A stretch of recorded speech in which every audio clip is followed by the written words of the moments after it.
안녕하세요. 오늘의 사회를 맡은 작가이자 유튜버 김겨울입니다. 오늘의 읽는 극장 게스트 세 분과 함께 하게 됐습니다. 게스트분들 소개해 드릴게요. 일단 제 옆에 앉아 계신 박연숙 교수님 먼저 소개해 드리도록 하겠습니다.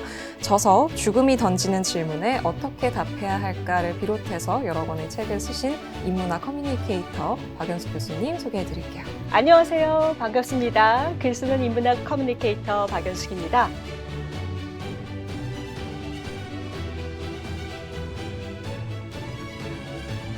오늘 멋진 공연 보고 이렇게 재미나게 이야기 나눌 기회가 주어져서 무척 기대됩니다.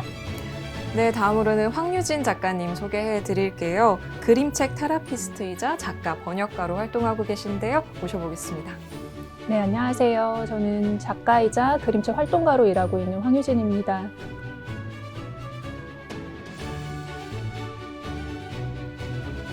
멋진 공연 보고 이렇게 다양한 분야의 선생님들과 이야기 나눌 수 있게 돼서 너무 기쁘게 생각합니다. 반갑습니다.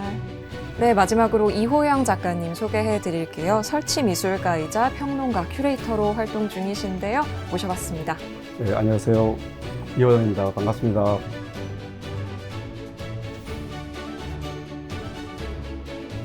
오늘 이야기 나눌 작품은 정보경 댄스 프로덕션의 무용 안녕 나의 소녀입니다.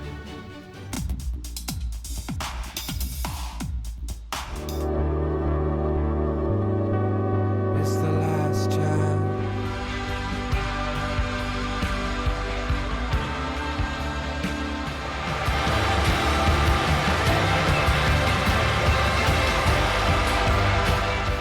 세 분 다 무용 재밌게 보셨나요? 어떻게 보셨는지 한 분씩 좀 짧게 소감 먼저 좀 들어볼까요? 네. 아름다웠고요. 네. 그리고 대단히 철학적이었어요. 그래서 자기를 찾아가는 그 여정이 저에게는 한 편의 텍스트? 같이 공부하고 싶은 텍스트 같은 네. 느낌이었어요. 또 예술 철학 전문가시니까. 예.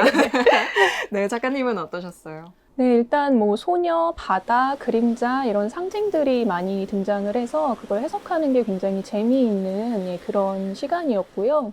그리고 또 저는 물론 이런 무용하고는 굉장히 거리가 멀지만 에어로빅을 하고 있는데 네네. 네, 그래서 춤의 종류는 다르지만 춤을 춘다는 게 너무 자유롭고 아름답게 느껴져서 그것만으로도 굉장히 에너지 넘치는 그런 공연이었습니다. 그렇군요. 네, 작가님은 어떻게 보셨어요? 예, 몸짓을 봐서 좋았습니다. 무용수들이 1시간 동안 무대를 춤추고 움직이고 호흡하고 특히 호흡이 좋았어요. 그러니까 우리가 몸으로 할 수 있는 것, 말의 내용들이 몸으로 통해서 저한테 전달됐던 것 같습니다. 말씀해 주신 것처럼 굉장히 아름답고 또 몸으로 표현하는 자유로운 그런 공연인 동시에 여러 가지로 해석할 여지가 많은 그런 무용이었던 것 같습니다. 조금 더 본격적인 이야기는 차차 들어가 보도록 하겠습니다.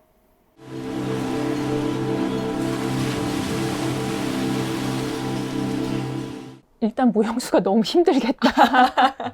그름애가 저에게는 약간 유년의 느낌을 굉장히 많이 가지고 오는 그런 단어였는데 그름애와 이별했다가 이제 다시 만나는 이야기라고 생각을 하면 어릴 때 잃어버렸던 곰인형이 아닐까? 좀 그런 생각도 들었었어요. 네. 곰탈 어떠셨어요? 저는 처음에 그게 곰탄인지 몰랐어요. 얼딛고 어둡고 까매서. 저도요. 그게 처음에는 뭐 강아지 탈인가 뭐 하다가 나중에 보니까 이제 곰탈이었어요.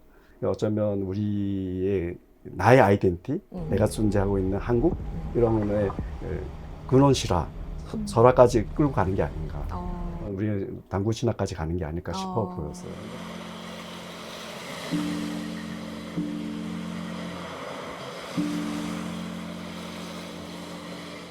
가장 근원적인 부분들. 말씀해 주신 것처럼 바다로 처음에 시작을 하잖아요. 파도 소리가 막 들리면서. 이런 건 어떠셨어요? 내면의 그 근원이다라고 생각을 했어요. 그래서 지금 여쭤보신 것처럼 바다 어떻게 생각하냐? 역시 우리 물에서 나왔다라고 하잖아요. 대사에도 있거든요. 물에서 태어난 너는 무한해.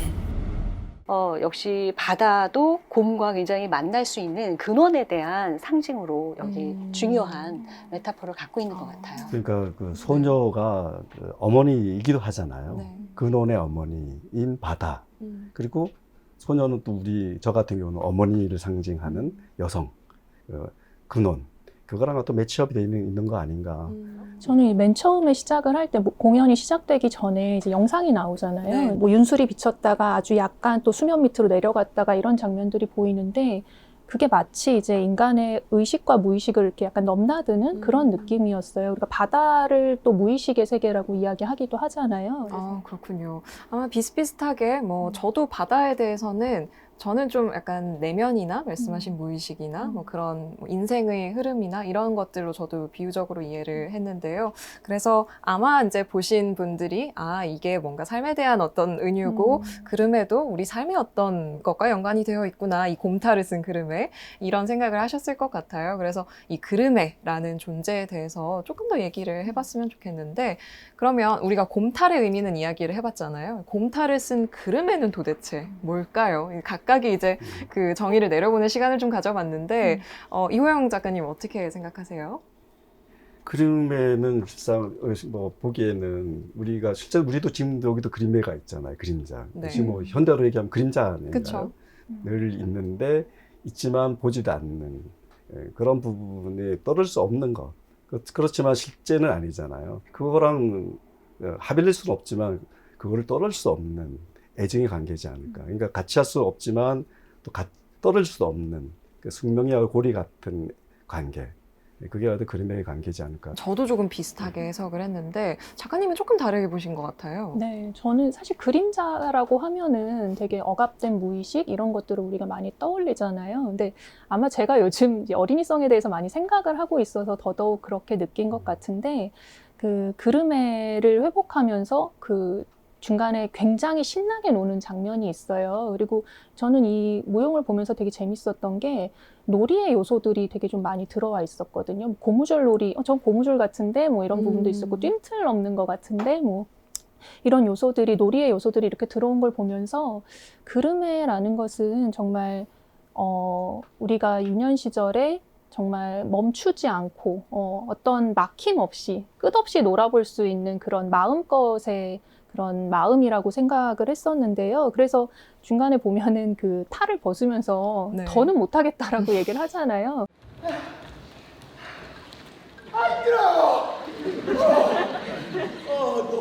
저는 그게 진짜 못 해먹겠다가 아니라 진짜 놀 만큼 놀았다. 약간 이런 만족감의 표현이라는 생각이 들었었거든요. 저는 말씀하신 것 중에서 바다도 저는 좀 양면적인 면이 있다고 생각하거든요. 왜냐면 바다가 이렇게 포용적이지만은 않잖아요.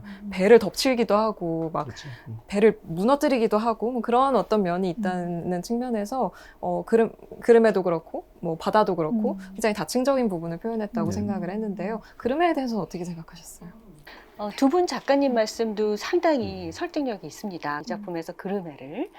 저는 자기 내면에서 성장하고자 하는 끊임없는 자기 질문이라고 생각했어요. 자기가 어떤 존재인가, 앞으로 무엇을 할 존재인가, 이 삶을 계속 살아나가야 할 존재인가라는 끊임없는 자기 질문으로 생각을 했고, 바다는 자기 세계인 거죠. 정말 힘든 세계를 만날 수도 있고, 무척 나에게 호의적인 세계를 만날 수도 있고, 바다는 계속 시시각각 변하는 거고, 소녀는 그 바다에 적응해 가면서 자기 내면의 질문을 끊임없이 하는데, 때때로 그 질문을 멈출 때는 모든 것이 중지되는 그런 것으로 이해를 했습니다. 이렇게 서로 다른 시각으로 같은 이 공연을 보게 되는 게 또 저희가 이렇게 이야기를 나누는 재미가 아닌가 그런 생각을 좀 했습니다. 그게 후반부에 가게 되면 여러 가지 또 인상적인 장면들이 있죠. 다시 이제 뭐 나레이션도 나오고요, 그렇죠? 그리고 소녀가 뭔가 이제 좀 성장한 것처럼 보이는 그런 이제 장면들도 있고 또 맨 마지막 장면도 좀 인상적인데요.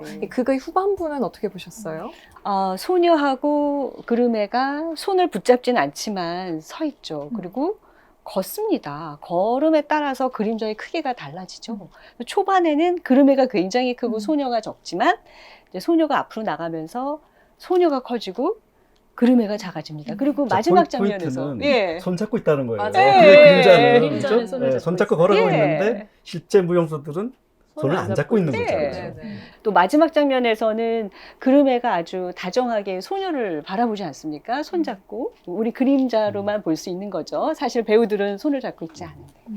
그 장면이 매우 좋았고요. 그건 소녀의 성장으로 봤어요. 그래서 그 내면에 자기에게 끊임없이 좀 고통스러운 기억도 주고 나를 추동했던 그 그르메가 이제는 내가 다룰 수 있는, 내가 손잡아주고 또 그르메 또한 나를 다정하게 바라봐주는 그런 관계로의 역전, 소녀의 성장을 거기서 보았습니다. 저도 이 장면이 제일 인상적이었거든요. 그래서 손을 잡지 않았는데 그림자적으로는 둘이 손을 잡고 있고, 그리고 소녀와 그르메가 한쪽이 커졌다가 작아졌다 하는 이 장면이 어떻게 보면 빛과 그림자 같다는 생각도 들었었어요. 살다 보면 어느 순간에는 빛이 더 커지는 순간이 있고 또 어떤 순간에는 그림자가 더 커지는 순간이 있고 내가 어른으로서 행동해야 하는 순간이 있지만 또 어린이를 회복해야 하는 순간도 있고, 이렇게 양쪽의 대립항을 잘 가지고 사는 게 저는 어떻게 보면 되게 현명한 어른이 아닐까 그런 생각을 하는데, 소녀가 그럴 수 있는 실마리를 좀 얻은 순간인 것 같아서 그 장면이 제일 좀 인상적으로 다가왔었어요. 작가님은요? 그 지금 말씀하신 거에 다 동의를 하고요. 비슷한 시선인데 좀 저는 그 그림자가 애는 손 잡고 있잖아요. 네. 근데 현실은 잡고 안 떨어져 차죠. 그 그림자를 봤을 때는 너무 행복해 보이지만 실제는 떨어져 있는, 찰리 채플린이 얘기한 것처럼 멀리서 보면 희극인데 가까이서 보면 비극이다 라는 느낌이 전 들었어요. 이제 작가님께서는 그 손이 사실 실제로는 떨어져 있다는 부분에 대해서 주목해서 얘기해 주셨잖아요. 그 얘기를 듣고 나니까 갑자기 확 슬퍼지는 거예요. 그러면서도 저거를 볼 수 있는 그 섬세한 눈이 또 너무 인상적이었어요. 아닙니다. 그 무용에서 그냥 드러난 것 사실을 저는 본 거죠. 그러니까는 우리 사는 모습하고 너무 비슷해 보이는 거죠. 실제로 갖고 있는데 그럴 수도 있는 거죠. 근데 또 그렇지 않아 일정한 부분들, 가려져 있는 커튼을 들춰보면 안에 다른 부분들이 있는 거를 보게 하는 그 상징적인 요소지 않을까 싶어 보였어요.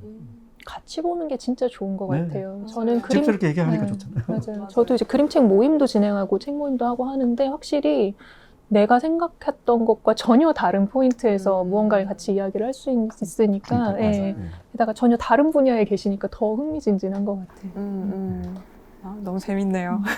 그러니까 이게 그 어떤 게 감도로 온다라고 하는 거는 그게 진짜 실존하고 있는 움직임이잖아요. 어떻게 그 연출가 가혹하게 띄워놓게 만들었어요. 뱅뱅뱅 돌잖아요. 너무 힘들죠. 내가 그거 뛴다면 나는 거기서 못 뛰어 이런 못 생각이 뛰어요, 들 못 정도인데, 그러니까 그게 너무 감동적이었다라는 생각이 듭니다. 그게 연기하거나 진짜 춤추고 있는 몸짓이 갖고 있는 아름다움이 어쩌면 이 내용의 메타포도 상당히 중요하긴 하지만 그걸 더 정점으로 드러내는 이미지로 전달되지 않았을까. 맞아요. 저는 그냥 이 극을 그냥 그렇게 아름답다 이렇게만 봐도 충분할 수도 있을 거라고 생각해요. 그러니까 해석하는 것도 다른 재미고, 한편으로는 저 너무 몸짓이 너무 아름답고 막 자유롭고 그냥 이거를 보는 것만으로도 되게 행복한 시간이었다고 해야 되나? 그러니까. 그런 게 있었어요. 무용 자체가 주는 그 힘은 확실히 그 어떤 영상으로 보는 것과는 전혀 다른 것 같아요. 그 무게가 있는 몸에. 맞아요. 몸을 육체성을 느낄 수 있다는 거는 그건 정말 공연장에 가서 봐야 되는 완전히 힘이 다른 그런 에너지를 보여주는 것 같아요. 또 하나는 무용은 보는 사람이 무대 위에 있는 저 사람들의 움직임을 마음속으로 한다는 거예요. 그러니까 우리는 보면서 그렇게 열심히 뛰어다니고 머릿속으로 마음으로. 계속. 그게 바로 그 방금 언어로 되지 않은 그런 힘이 보는 사람으로 하여금 그 무용을 마음속에서 실제로 하게 하는 힘이라는 거죠.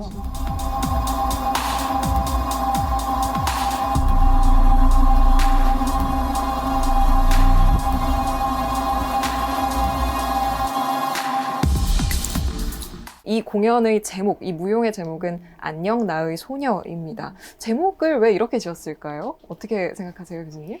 저는 처음에 이 안녕이 반가워서 안녕 나의 소녀인지 헤어질 때 그러니까 이제 나이가 먹고 이제 노인까지 나오잖아요. 뒤에 보면 안녕 이제 나이 끝났어 소녀 헤어짐의 안녕이지 궁금했거든요. 그래서 선생님들 의견 들어보고 싶었고요. 전 이 작품이 초반에는 그 소녀를 우리가 만나는 거니까 반가움의 안녕으로 이해를 했고, 이제 마지막 장면에서 커튼콜 때였죠. 박수까지 다 끝났는데 뒤에서 노년의 어떤 특별 출연자가 나와서 그루메가 가서 춤을 추고 막이 내립니다. 그래서 그 여성 정말 정체를 알 수 없지만 특별 출연하신 분인데 그때는 이제 정말 소녀와의 이별을 얘기하는 그런 안녕 나의 소녀로 일을 했습니다. 작가님. 너무 재밌는 게 저는 교수님하고 반대로 생각을 했거든요. 그래요? 그래서 네, 저도 이게 하이냐 바이냐가 너무 궁금했었는데 처음에는 그냥 직관적으로는 이별로 다가왔던 것 같아요. 왜냐하면 이제 제가 소녀 시절을 이미 지나갔기 때문에 네, 이거는 떠나보내는 안녕이다라고 생각을 했었고, 근데 이제 그걸 보고 나서 이게 막 슬픈 그런 안녕은 아니고 뭔가 소녀를 이렇게 내면에 잘 남겨두고 성장한 것 같은 느낌? 그래서 잘 이 친구를 떠나보냈다 이렇게 생각을 들었는데 또 이렇게 집에 와서 또 이렇게 저렇게 생각을 하다 보니까 오히려 그 소녀를 잘 회복한 게 아닌가 좀 그런 생각도 들더라고요. 작가님은요? 네, 저는 그 중의적이라고 생각을 했어요. 그러니까 두 가지의 뜻들이 같이 있다라고 들었어요. 처음에 파도가 끊임없이 반복적으로 하잖아요. 그 헤어졌다 다시 또 만나고 헤어졌다 계속 윤회적으로 만나는 늘 그래서 이별은 안녕일 수도 있고 만난 새로운 만남의 안녕이 계속 반복적으로 이어지는 거다라는 생각이 들었어요. 그래서 그 중간에 보면 탈을 바꿔 쓰잖아요. 네. 예, 남성 무용수랑 그림매를 상징하고 있는 무용수. 그 쓰면서 댄싱 막 나오면서 아주 환희에 휩싸이는 것처럼 그 어쩌면 반전되고 있는 역전 현상들이 계속 끊임없이 이루어지고 있는 생이지 않을까, 삶이지 않을까. 그러니까 그 마지막에 그 엔딩 장면, 아까 선생님 말씀하신 것처럼 마지막에 그 그림을 상징하는 무용수랑 이런 모를 중년의 여성이 나와서 춤추는데 그 여성마저도 소녀적인 것들을 잃어버리지 않는 것이지 않을까. 작가님 어떤 소년이셨는지 제가 이따가 좀 더 여쭤보도록 하고요. 너는 부드러운 물, 형태 없이 무엇이든 될 수 있는 깊고 투명한 물. 저희가 이제 읽는 극장이잖아요. 저희가 작품 내적인 인상적이었던 부분들의 얘기를 좀 해봤는데 저희가 읽는 극장이니만큼 각자 준비해 오신 책이 또 있습니다. 책 소개를 하고 또 낭독해보는 시간 가져보도록 할게요. 네, 저는 이 책 출간된 지 아주 짧습니다. 네네. 일주일 정도밖에 안 된 것 같아요. 따끈따끈하네요. 따끈따끈한 책인데요. 제목이 나답게 산다는 것이에요. 저는 이 작품이 결국 자아를 찾아가는 여정이라고 생각했기 때문에 이 책에서 중요한 한 부분을 좀 나누고 싶습니다. 네. 읽어보겠습니다. 나다움이라는 말은 우리를 당황하게 하는 측면이 있습니다. 내가 나인데도 내가 나를 파악하기가 어렵기 때문입니다. 나다움이 고정된 것이 아니기에 더욱더 그러합니다. 인간은 호박씨에서 호박이 나는 것과 같은 방식으로 성장하는 존재가 아닙니다. 미리 어떤 존재가 될 것이라고 결정된 존재가 아니라는 말입니다. 이런 의미에서 영국의 철학자 존 스튜어트 밀은 자유론에서 인간의 본성이란 어떤 틀에 따라 만들어져 미리 정해진 일을 정확하게 하게 되어 있는 기계가 아니다. 자신을 살아있는 존재로 만드는 내적 힘에 따라서 모든 면에서 성장하고 발전하려고 하는 나무이다. 라고 말한 바 있습니다. 네네. 예, 이 작품에서 소녀가 끊임없이 자기를 찾아가는 과정, 그것은 정해진 어떤 길이 있는 게 아니라 스스로 애써 여러 질문들을 해가면서 찾아가는, 그루메와 함께 찾아가는 그 과정이 이 글과 좀 맞는 면이 있어서 가져왔습니다. 네. 작가님은 어떤 책 준비하셨어요? 저는 세상에서 가장 용감한 소녀라는 그림책인데요. 네. 저는 이 무용을 보면서 글이 거의 없잖아요. 그래서 그림책에도 글이 없는 그림책이 있거든요. 그래서 그거랑 굉장히 장르적으로 비슷하다라는 생각이 들어서 글 없는 그림책 중에서 좀 골라봐야겠다라고 생각을 했었고요. 예, 글이 없기 때문에 낭독을 할 수 없어요. 그래서 그냥 조금 보여드리면요. 예, 마치 빨간 모자 같은 그 소녀가 이제 눈보라에서 길을 잃은 거예요. 그래서 본인도 길을 잃었는데 이제 길을 잃은 새끼 늑대랑 이렇게 마주치게 됩니다. 그래서 어떻게 보면 자기도 지금 굉장히 절망적이고 어려운 상황일 텐데 저 멀리에서 이제 어미 늑대가 이 새끼 늑대를 계속 찾는 소리가 들려요.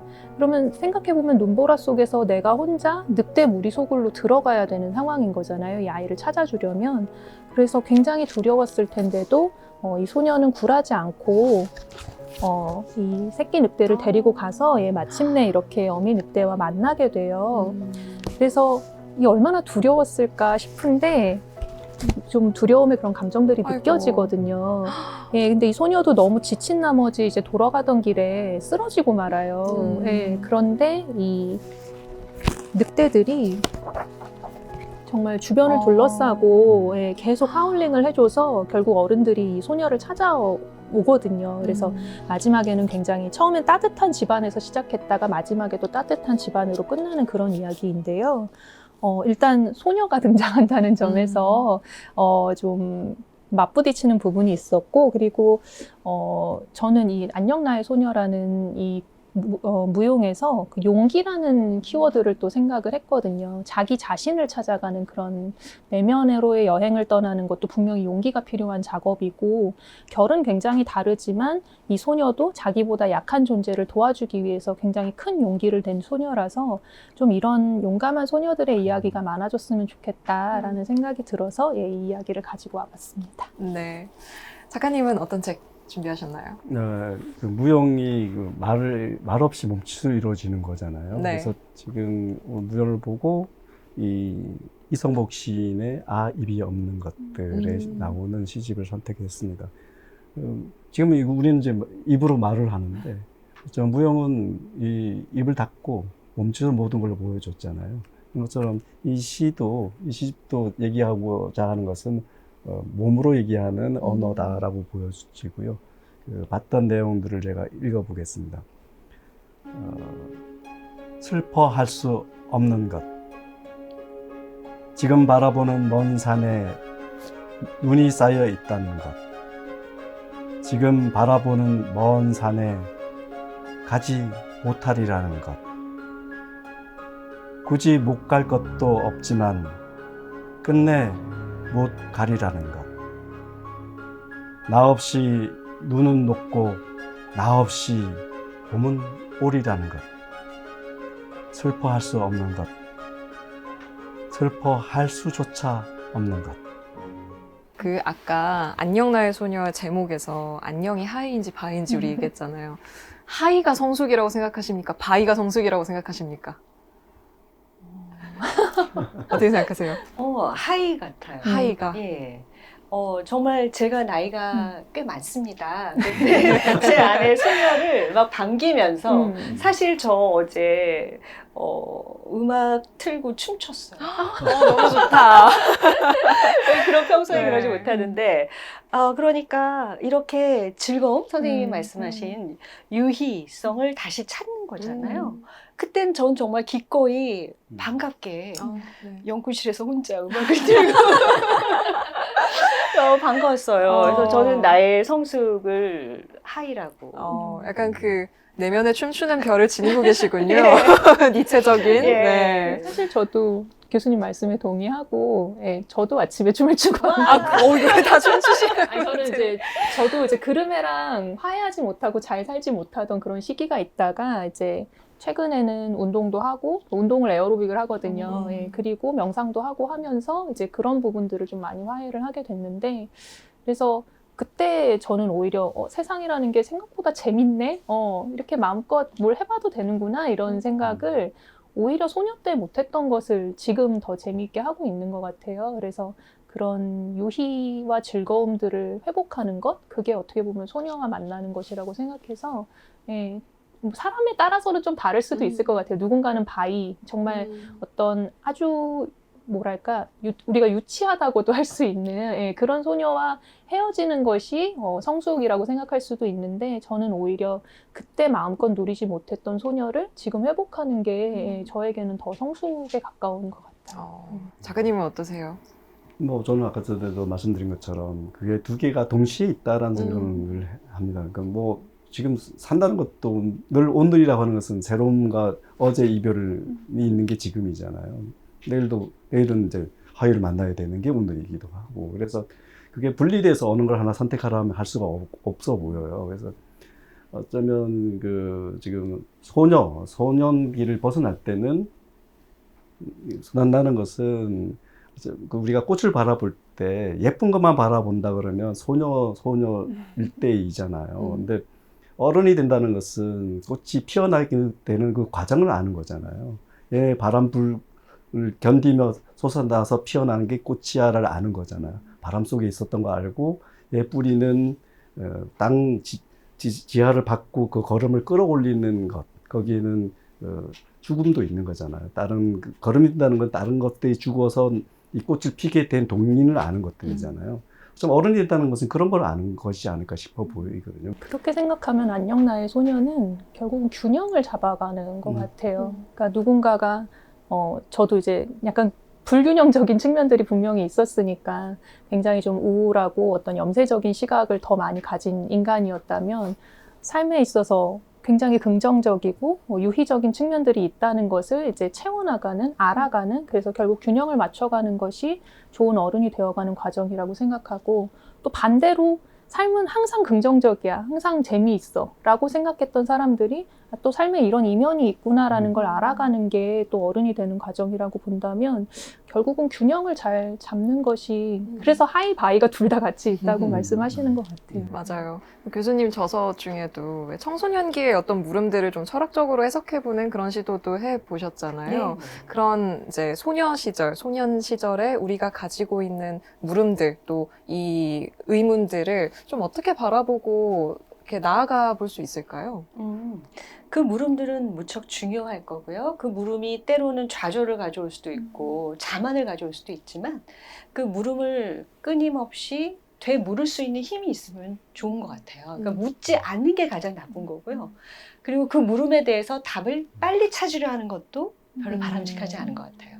인문학은 어떤 사람이 잘하냐면요, 답이 내려지지 않는 걸 견디는 거예요. 맞아요. 그래서 자기에 대한 끊임없는 물음을 계속 물을 수 있는 힘을 좀 우리가 격려해주고 그 물음에 같이 고민해주고 그 물음이 계속 이어질 수 있도록 주변에서 도와주면 좀 좋을 것 같아요. 네. 인문학이 질문이죠, 사실. 어떻게 보면. 네. 그래서 저희가 하고 있는 것도 어떻게 보면 네. 인문학의 과정이라고 할 수도 있을 것 네. 같습니다. 네, 저희가 이 작품에 대한 조금 더 개인적인 감상들 함께 나눠봤는데요. 이런 개인적인 감상에 어울리는 책들을 또 한 권씩 준비해 주셨다고 하니까요. 한 권씩 한번 살펴보도록 하겠습니다. 일단 교수님 어떤 책 준비해 주셨어요? 예, 제가 청소년들에게 쓴 책을 가져왔습니다. 제 책을 소개하게 돼서 좀 민망한데요. 소설이 묻고 철학이 답하다라는 책이고요. 진짜 나를 찾아볼까라는 제목 하에 나르지스와 골드문트라는 작품을 읽고 제가 거기에 대한 철학적 이야기를 덧붙였는데요. 바로 이 작품에도, 우리가 보는 이 작품에도 딱 어울려서 가져왔습니다. 읽어보겠습니다. 니체가 추구한 신은 춤을 출 줄 아는 신입니다. 춤이라고 하면 중력을 극복하는 예술입니다. 중력은 우리를 짓누르는 무거운 짐, 계유, 규범과 같은 것들입니다. 니체는 그것들을 가볍게 만들어 새가 되기를 바랄 정도로 자기 자신을 사랑하라고 말합니다. 자신의 약점, 열악한 환경, 의무들에 눌려 불평하며 짐으로 생각하며 억눌려 사는 것이 아니라 그것을 자신의 일부로 인정하고 심지어 그러한 특성들을 유쾌하게 받아들이고 자신의 운명을 사랑하는 사람이 되라는 것입니다. 이제 우리는 방황을 인생의 실패나 장애물로 생각할 필요가 없습니다. 자신을 괴롭히는 마음의 짐이 있다면 그것이 무엇인지 직접 대면하고 무엇을 두려워하는지, 무엇을 욕망하는지 스스로 물어보아야 합니다. 그리고 그 무게에 눌려 수동적으로 살기보다 자신의 일부로 받아들이고 자기 안에 생명력을 키워 자신의 삶을 아름답게 창조해야 합니다. 그런 삶을 산다면 우리는 우리의 운명을 사랑할 수 있게 되고 새처럼 가볍게 춤을 출 수 있게 될 것입니다. 네, 아, 너무 좋네요. 작가님 어떤 책 준비하셨어요? 네, 저는 이수지 작가님의 만질 수 있는 생각이라는 책이고요. 이 이수지 작가님도 글 없는 그림책의 대가라고 불리는 예, 그런 작가님입니다. 그래서 작가님 그림책을 가지고 올까 하다가 예, 최근에 나온 에세이가 있어서 이걸 가지고 왔어요. 작가님의 어떤 작업 세계를 볼 수 있는 그런 책이기도 하고 또 일과 육아 사이에서 어떻게 균형을 잡으면서 창조하는 여성들이 살아가는가 그런 이야기가 담겨 있는데요. 예, 그중에서 제가 고른 곳은 아까 제가 그르메를 어떤 유희, 달뜨는 마음 뭐 이런 것으로 해석을 했잖아요. 그래서 그것과 관련된 부분을 좀 가져와 봤습니다. 흥, 유희, 즐거움, 신나는 마음, 놀이정신, 나를 가장 높은 곳까지 밀어올리는 어떤 것, 달뜨는 마음. 그 어떤 표현도 그다지 성에 차지 않는데 차라리 어린이다움이라 말할 수 있을 법한 것, 꼭대기에 그것이다. 문득 저 높은 꼭대기에 꽂혀 팔라기는 형형색색의 작은 깃발들이 보이는 것 같다. 즐겁다라는 기분이 없으면 작업이 나오지 않는다. 내가 독자의 자리로 돌아가도 마찬가지다. 즐겁다라는 기분이 느껴지지 않는 작업은 끌리지 않는다. 내가 속절없이 좋아하는 작가들의 책들은 책 내용의 즐거움과 관계없이 작업하는 작가의 즐거움이 생생하게 전달되었던 것 같다. 여기서 뭘 이뤄보겠다는 욕심이나 작가적 자의식, 현란한 기교 따위는 그 신나는 마음에 밀려나 흔적도 보이지 않는 책. 그런 그림책이 내 지갑을 열게 하고 기어이 내 책장 한 자리를 차지했던 것 같다. 이 공연과도 굉장히 잘 어울리는 네. 즐거움을 표현해주는 그런 부분이네요. 작가님은 어떤 책 가져오셨나요? 네, 저는 감각의 논리라고요. 네. 지금 무용 작품을 보니까 이게 이성적인 것보다 몸으로 움직이는 작동하는 거잖아요. 감각하는 거하고 우리 그림에서도 실상 그 감각, 신체가 작동하는 그런 부분들 상당히 강조되고 있고 그런 의미에서 블레즈는 상당히 많이 읽히는 그런 철학가예요. 그래서 지금 오늘 보니까 이거를 같이 읽으면서 그림이 갖고 있는 시각적인 작용, 그러니까 신체적인 작용과 무용이 갖고 있는 신체적인 드러냄, 이런 것들이 공통적인 부분들이 있겠다 생각이 들어서 가져왔습니다. 네, 읽어보겠습니다. 다른 관점에서 보면 예술들의 분리, 그들의 상대적인 독립성, 그리고 그들 사이의 유계적 우월성의 문제에는 아무 중요성도 없다. 왜냐하면 예술들의 공통성이 있고 그들에게 공통된 문제가 있기 때문이다. 음악과 마찬가지로 회화도, 즉 예술에서도 형을 발명하거나 재생산하는 것이 문제가 아니라 힘을 포착하는 것이 문제이다. 바로 그 때문에 어느 예술도 구상적이지 않다. 보이는 것을 보여주는 것이 아니라 보이지 않는 것을 보이도록 한다는 클레의 유명한 공식이 다른 것을 의미하는 것은 아니다. 회화의 임무는 보이지 않는 힘을 보이도록 하는 시도로 정의될 수 있다. 마찬가지로 음악도 보이지 않는 힘을 들리도록 하기 위해 노력한다. 이것은 명확하다. 저희가 어느새 이 프로그램을 마무리할 시간이 벌써 다가왔는데요. 오늘 안녕 나의 소녀, 이 무용 작품을 가지고 이야기를 좀 나눠봤습니다. 세 분 오늘 어떠셨는지 소감 한 말씀씩 부탁드립니다. 많이 배웠고요. 여러 선생님들의 그런 관점들이 저에게도 굉장히 도움이 많이 되었습니다. 감사합니다. 네. 엄청 긴장하고 시작했거든요. 아침에 정말 어떡하지? 이러면서 굉장히 긴장하면서 시작했는데 네, 선생님들의 전혀 다른 시각, 해석 이런 것들을 들으면서 아 정말 인간은 다양하구나, 너무너무 재밌다, 살아볼 만하다 이런 생각을 하면서 네, 시간을 보낼 수 있었습니다. 감사합니다. 네, 저는 어쩌면 이런 자리를 통해서 이런 자리 없으면 얘기해 볼 일이 없을 것 같아요. 뭐 옆에 같이 봤던 와이프랑 얘기를 했거나 이런 걸로 끝났을 텐데 이렇게 다른 선생님들이랑 오히려 반영되고 있는 것을 들으면서 오히려 나를 보기도 하고 선생님들을 만나기도 하는 것 같아 보입니다. 그래서 저는 기분 좋은 일이 있고요. 어쩌면 이런 걸 통해서 살아있구나라는 느낌이 듭니다. 그런 의미에서 오늘 너무 행복했던 것 같습니다. 감사합니다. 네, 이렇게 세 분과 함께 오늘 즐겁고 또 뜻깊은 시간을 보내봤습니다. 읽는 극장은 다음 시간에 또 좋은 공연으로 돌아오도록 하겠습니다. 고맙습니다. 감사합니다. 고생하셨습니다. 감사합니다.